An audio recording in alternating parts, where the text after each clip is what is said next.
Kaya pagbabalik, dito na tayo sa may A. Bonifacio Avenue, dito sa may Quezon City. Ito, nag-deliver lang daw ng pyesa, pero ito naka-parking naman dito sa sidewalk.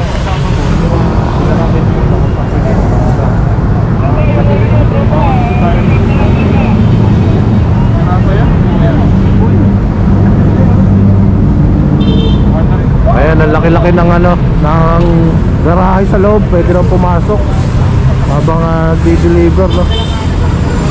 So, supply din siguro yung ganong pangangatwiran, mga katambay.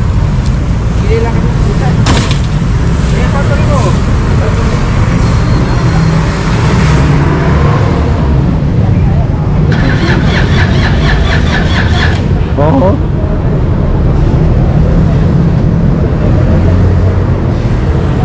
Pinapa-start sa kanya ni Epe.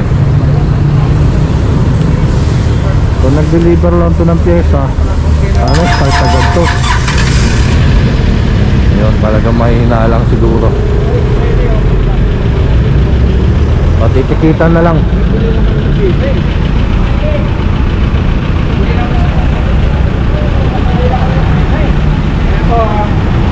Pagka bibili kayo yung pyesa, lalo-lalo natin sa highway, ang gagawin mo, iwan ka ng tao, kaya mo sa pagkatmat. Ikaw, paano mo nang paparada kung saan ang paparada? Balikan niyo yung pyesa pag ready to pick up ka. Iwanan, dapat gano'n na. Okay, paparada niyo yung pyesa. Ayan,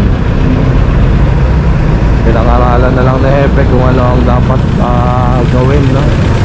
Para nga naman hindi sila mahuli sa susunod.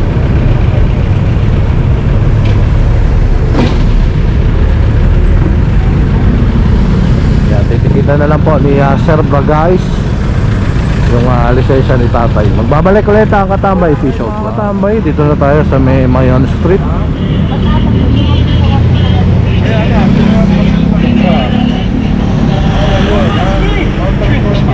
Primera like brandy. Oras na para mag-Primera like brandy. Primera klase. Ayan, sinanay kasi kanina nung patawid tayo doon sa may intersection, nag-counterflow siya, no? Dun sa kanto, kaya yan pina-apprehend ni Hepe. Malaking violation yung mga katambay, yung counterflow, no?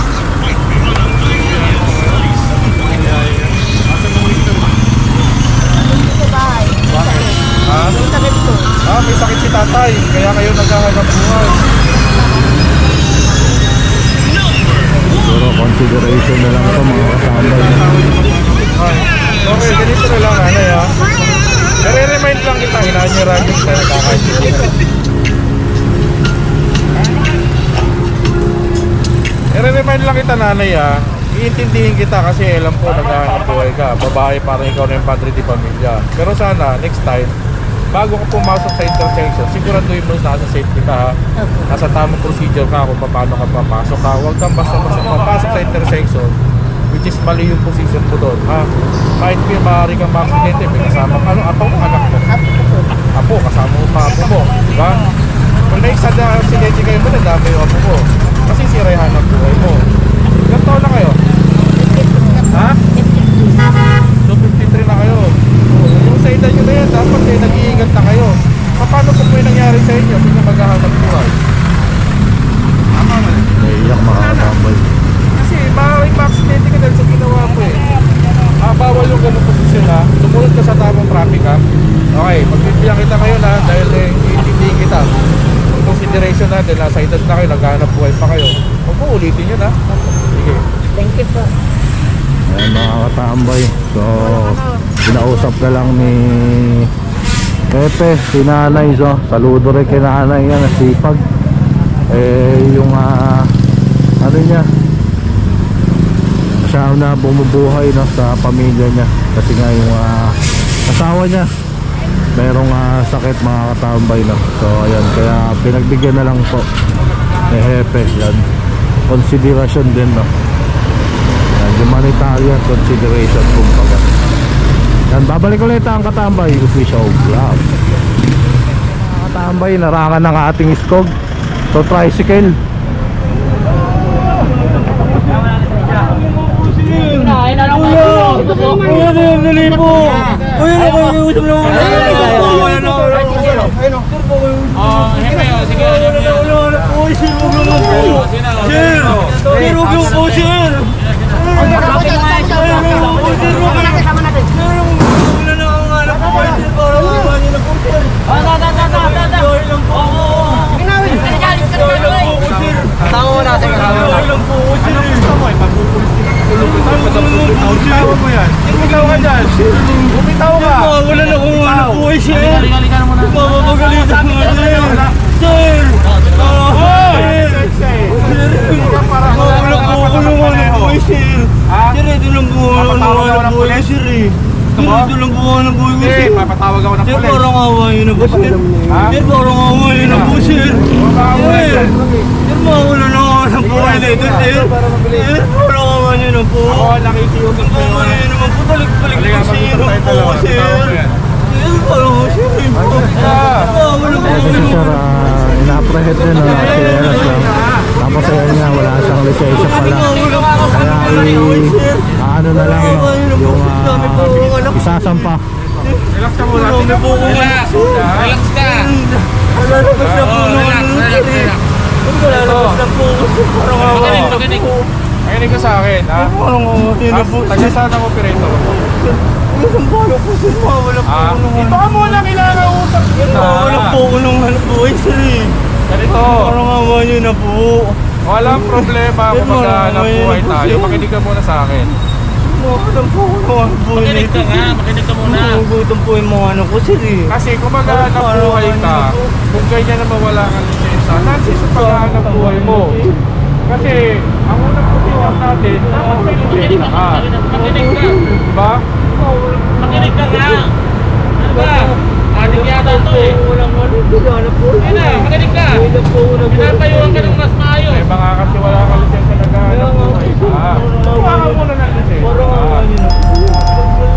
Iniintindi kita, naiintindihan kita. Pero hindi mo naman naiintindihan yung batas. Ha? Dapat nasa tamang proseso tayo. Walang problema kung maghanap buhay ka. Kung ka ng lisensya. Diba? Kasi madadama yung operator mo. Madadama yung operator mo. Bakit pinagmamaliw ka na wala kang lisensya? Wala po ako ng ano po. Ha? Ayan mga katambay, may operator nga pala to si sir, no? So, yung operator niya ang ano dyan, mananagot. Kasi wala rin naman siyang lisensya. Punta ka, kunin mo Parang yung awayin, pasindol. sir. Ha? Sir, parang awayin na po, sir. Teka muna. Sabihin niyo naman po ako, sir.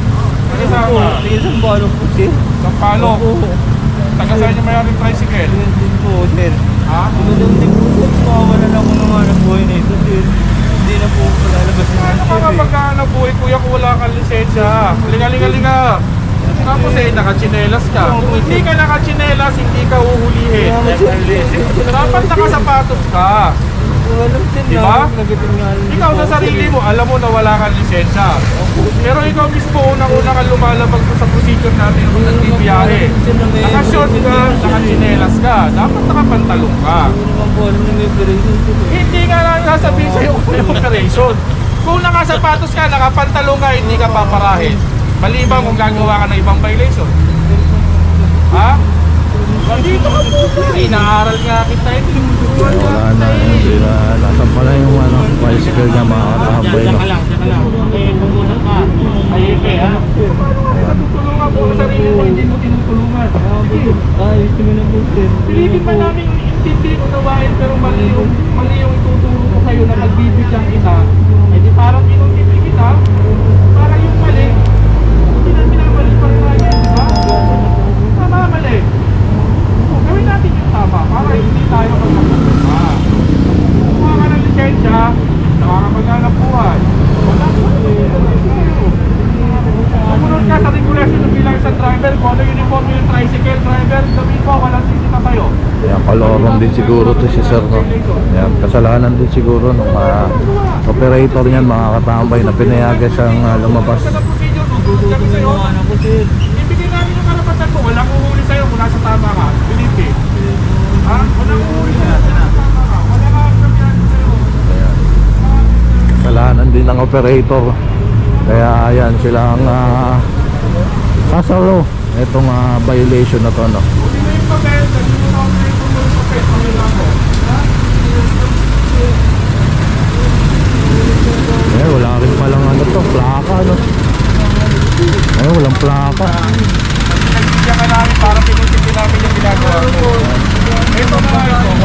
nakalisensya yan kaya na-install yan. Wala rin plaka. Kaya ayan, wala na.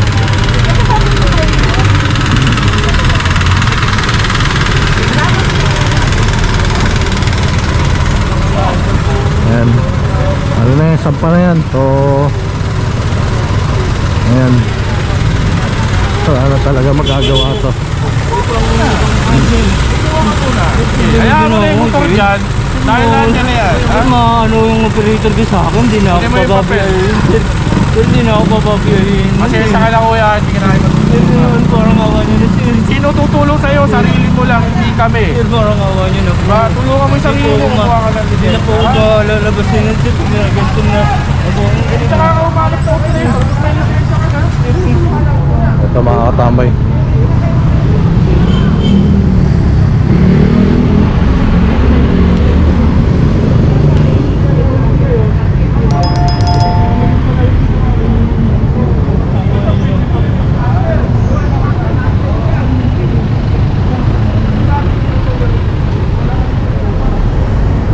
Kasalanan din ng operator niya yun sir, eh, no? Pumayag na lumabas siya, gamitin yung motor na ano, walang lisensya. alam siguro ng operator may lisensya to.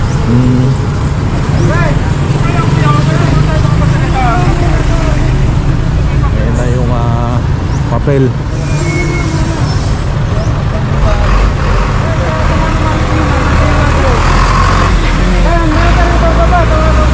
Tabi. Ayan, para mga katambay, magbabalik po ang katambay. Ngayon, split pa rin tayo. Ito, may dalawang sasakyan dito, no? Na ko pa na, pati yung bangketa. So, ang parking dapat dito, pag ganun lang, no? Para ito sidewalk, libre. Kaya ayan, so itikita na po ng ating task force itong dalawang sasakyan na ito. Ayan, helmet showroom pala to. Ayan, July. Wala naman lumalabas dito. May tao na pero walang lumalabas. Kaya ayan, titikita na lang yung plaka. Sana mas magandaan sana yung penalty kung yung lisensya.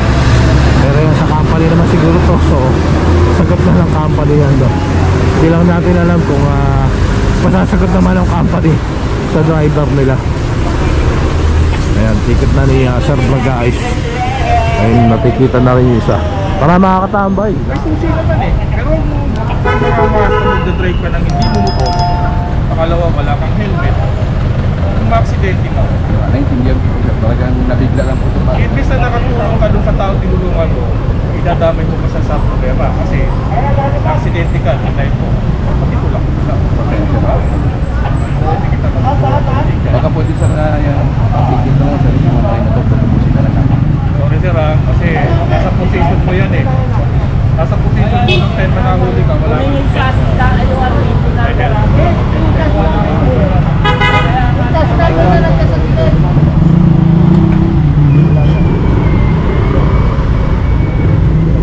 Ito mga katambay, sasampa na rin. Tingnan natin. Kini-claim niya, nabangga daw ito. Iniwanan ng bibigyan ka ng yung ngayon, ang problema, yung pre-night niya. Ngayon, wala siyang helmet, wala siyang lisensya. Which is, same ano, bawal pa rin ha. So, paano natin siya tutulungan? Diba?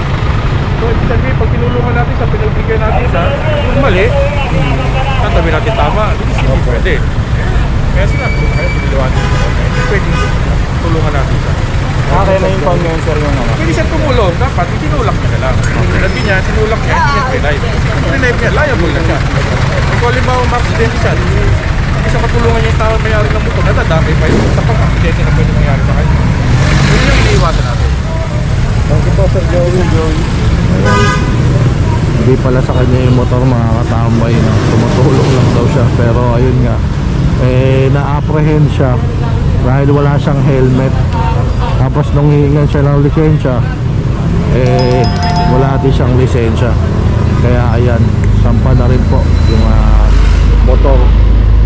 So yun yung ano niya,